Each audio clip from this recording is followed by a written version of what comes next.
Safety cabinets are crucial pieces of equipment in laboratories. They protect both the user and the environment from hazardous substances. These cabinets are designed to create a controlled environment. This helps to ensure that potentially dangerous materials are contained. In laboratories, researchers often handle toxic, infectious, or otherwise dangerous substances. Without proper containment, these substances could cause harm. Safety cabinets help to minimize the risk of exposure. This makes the laboratory a safer place to work. Different types of safety cabinets serve different purposes. Each type has unique features. Understanding these differences is important for selecting the right cabinet for your needs. In the following sections, we will explore various types of safety cabinets. We will also discuss their specific uses and maintenance requirements. This will help you appreciate why they are indispensable in labs. Laminar flow cabinets are designed to protect samples from contamination. They work by directing a stream of filtered air over the work surface. This air flows in a single direction, or laminar flow. It helps to prevent airborne contaminants from reaching the samples. These cabinets are typically used in applications where product protection is paramount. For example, they are common in pharmaceutical labs and electronic component manufacturing. The air inside the cabinet is continuously filtered. This ensures a clean environment for sensitive work. Laminar flow cabinets come in two main types, horizontal and vertical. In horizontal flow cabinets, air moves from the back of the cabinet towards the user. In vertical flow cabinets, air moves from the top to the bottom. Both designs have their advantages depending on the application. While laminar flow cabinets protect the product, they do not protect the user. Thus, they are not suitable for handling hazardous materials. Understanding this limitation is crucial for safe laboratory practices.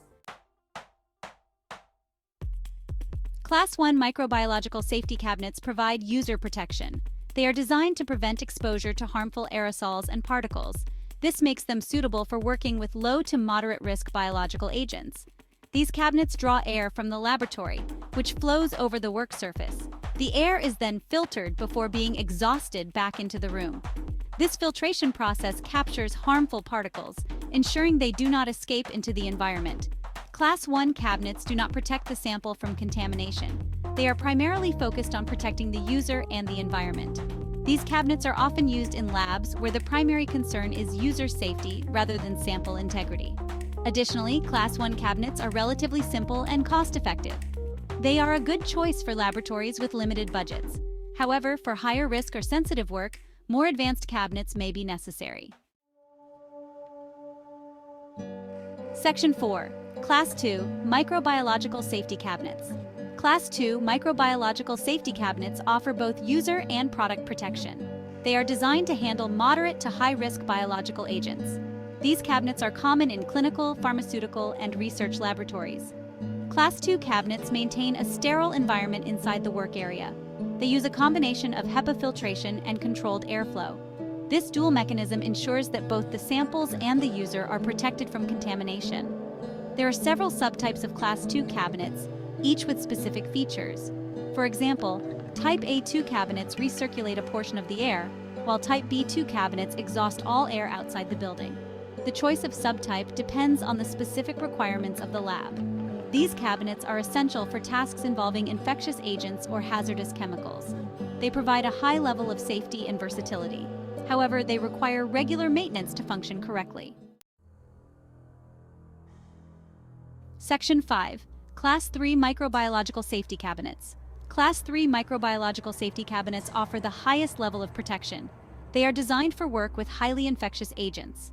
These cabinets are entirely sealed and provide a complete barrier between the user and the work area. Class 3 cabinets are also known as glove boxes. Users manipulate materials inside the cabinet using built-in gloves. This ensures that no direct contact occurs between the user and hazardous agents.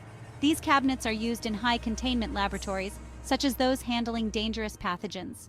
They provide absolute containment, preventing any escape of harmful agents. This makes them essential for maximum safety in critical applications. Due to their complexity, Class 3 cabinets are expensive and require specialized maintenance. They are not suitable for all labs but are indispensable for high-risk work. Proper training is essential for anyone using these cabinets. Section 6. Maintenance and safety precautions. Proper maintenance of safety cabinets is crucial for their effectiveness. Regular checks and servicing ensure that the filters and airflow systems are functioning correctly. This helps to maintain a safe working environment. Users should follow a strict protocol when working with safety cabinets. This includes proper gowning and decontamination procedures. Ensuring that all equipment and materials are clean before use is also essential. It is important to have a maintenance schedule in place. This includes regular filter changes and airflow validation tests. Any issues or malfunctions should be addressed immediately to avoid compromising safety. Training is also vital for anyone using safety cabinets. Users should be familiar with the operation and maintenance procedures. This helps to ensure that the cabinets are used correctly and safely at all times.